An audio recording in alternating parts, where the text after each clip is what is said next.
আজকে শীতকালের সবজি শালগম দিয়ে গরু দিয়ে ঝোল রান্না করব, সেই রেসিপিটাই শেয়ার করব। তো হ্যালো এভরিওয়ান, আসসালামু আলাইকুম, কেমন আছেন সবাই?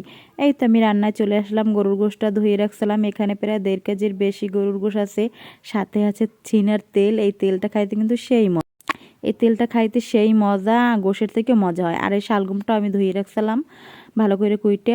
আর এই দেখেন আমি মশলা বাইটে রাখছিলাম, আর সব আমি দিয়ে দিলাম, পেঁয়াজ কুচি, আদা রসুন বাটা, জিরা বাটা, আর গোটা গরম মশলা, হলুদের গুঁড়ো 2 টেবিল চামচ, মরিচের গুঁড়ো 1.5 চামচ, আর স্বাদ মতো লবণ, তেল দিয়ে ভালো করে এখন মাখাই নিতে আসি আমি।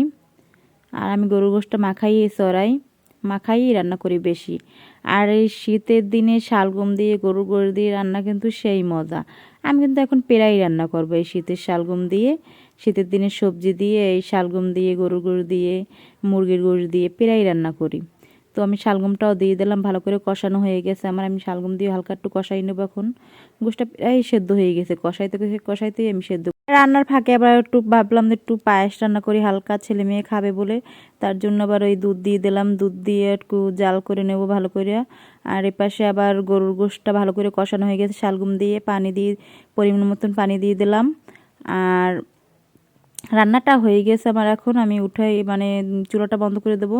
শালগমটা সেদ্ধ হয়ে গেছে, আর ঝোলটা আনাবো না, একটু ঝোল রান্না করবো তো তার জন্য আর ঝোলটা আনাবো না। এই তো আমার রান্নার কালারটা দেখেন, কালারটা কিন্তু সেই হয়েছে, আর খাইতেও কিন্তু সেই মজা হয়েছিল।